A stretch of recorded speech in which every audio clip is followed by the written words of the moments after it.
Brought to you by V Guard, co powered by Sensodyne. शिक्षण क्षेत्रामध्ये 7 शाळांमध्ये कोट्यवधी रुपयांचा घोटाळा झाल्याचं सांगण्यात येत आहे। तशा पद्धतीचे आरोप आणि ज्यांच्यावर अन्याय झाला ते लोक समोर आलेले। पत्रकार परिषदेत त्यांनी म्हटलेलं आहे शरद शिंदे नामक व्यक्तीने हे सगळं केल्याचं सांगितलं होतं।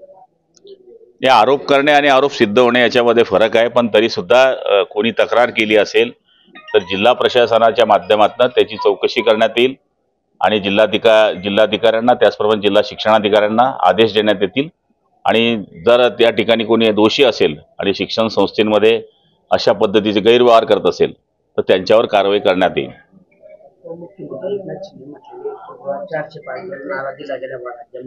त्याच्यामुळे आमचे कार्यकर्त्यांनी मतदार दिल्याचं आहे। मला त्याच्यातलं काही माहित नाही, मी काय ऐकलं नाही। दुसरं रक्षा खडसेंचं एक वक्तव्य की आता जळगाव जिल्ह्यात 3 मंत्री आहे, आता सगळे जर एकत्र आले तर एकनाथ खडसे एकत्र आले तर जिल्ह्याचा विकास चांगला होऊ शकतो। गिरीश महाजन आणि एकनाथ खडसेंसाठी सुद्धा त्या तडजोडीसाठी प्रयत्न करणार आहे।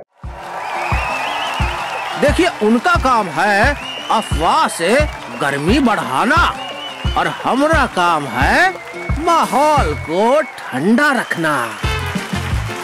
हमारा नेता कैसा हो जो माहौल को रखे ठंडा वैसा हो। अब की बात वी-गार्ड एयर कूलर का चमत्कार।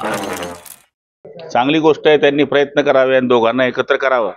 आमची ही सदिच्छा आहे की जळगाव जिल्ह्यातल्या सगळ्या प्रतिनिधींनी ते कोणत्याही पक्षाचे असले तर ज्याप्रमाणे पश्चिम महाराष्ट्रामध्ये किंवा इतर जिल्ह्यांमध्ये एकीकरण दिसते तशी जळगाव जिल्ह्यामध्ये सुद्धा सगळ्या पक्षांच्या माध्यमातून एक राहावं अशी सगळ्यांचीच अपेक्षा आहे, जनतेचीही अपेक्षा आहे। पाचोऱ्यामध्ये चित्र मात्र थोडंसं एक वेगळं बघायला मिळते। महायुतीतले 2 घटक आहेत, आमदार किशोरप्पा पाटील आहेत, दुसरीकडे अमोल शिंदे आहेत, यांच्यामध्ये मात्र एक रस्सीखेच आरोप प्रत्यारोप होताना पाहायला मिळतं। दोघे म्हणतात मीच उमेदवार।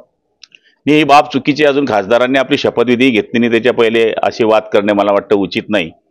त्यामुळे भाजपच्या वरिष्ठ लोकांनी या गोष्टीमध्ये लक्ष घालून समंजस्याने हे विषय सोडवावे अशी आमची त्यांच्याकडनं अपेक्षा आहे।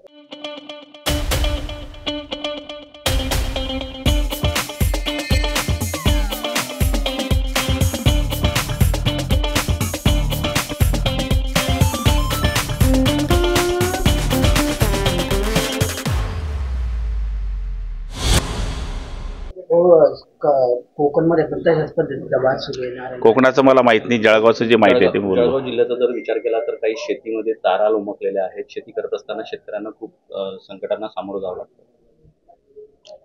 हे 5-7 दिवसामध्ये वादळामुळे काही ठिकाणी पोल वाकल्यामुळे तारा वाकल्या या ठिकाणी खाली आल्याचं बऱ्याच ठिकाणी तक्रारी आलेल्या आहे। पण MSCB मध्ये कंत्राटी कर्मचाऱ्यांची या ठिकाणी मागच्या काळामध्ये नेमणूक झाल्यामुळे काल परवाकडे आपण एसीना आदेश दिलेले आहे, पण तरी सुद्धा स्टॉप अपूर्ण पडतो आहे। कारण की प्रत्येक तालुक्यामध्ये ह्या तक्रारी आहे, जिथं वादळ आलंय तिथे ही तक्रार आहे, पण तरी सुद्धा जिथे जिथे लवकर करता येईल तिथे तिथे करण्याचा प्रयत्न आपण या ठिकाणी करतोय। झिंझिण्यांपासून त्वरित आराम मिळवा सेन्सोडाइन रॅपिड रिलीफ बरोबर। अधिवेशनापूर्वी मंत्री फेरमंडळ होते, मंत्र्यांना प्रमोशन मिळाले, काही मंत्र्यांचं खाते वाटप केलं जाणार आहे, त्याच्यामध्ये मराठा वापर मला काहीच माहित नाही बाबा त्याच्यामध्ये। मी पण पेपरात वाचलंय, बघू जे फॅक्टर आहे का बदल होतोय हे मला काही माहित नाही। जे वरतून निर्णय होईल ते मान्य करणारे आम्ही कार्यकर्ते आहोत। शिंदे गटाचे तुमच्या नेत्यांनी 2 दिवसापूर्वी महत्वाचे की महायुतीमध्ये शिंदे गट हा मोठा भाऊ आहे। आता प्रफुल्ल पटेलांनी म्हटलं की आम्ही पण सगळेच मोठे भाऊ आहे। चला। Brought to you by V Guard, co powered by Sensodyne.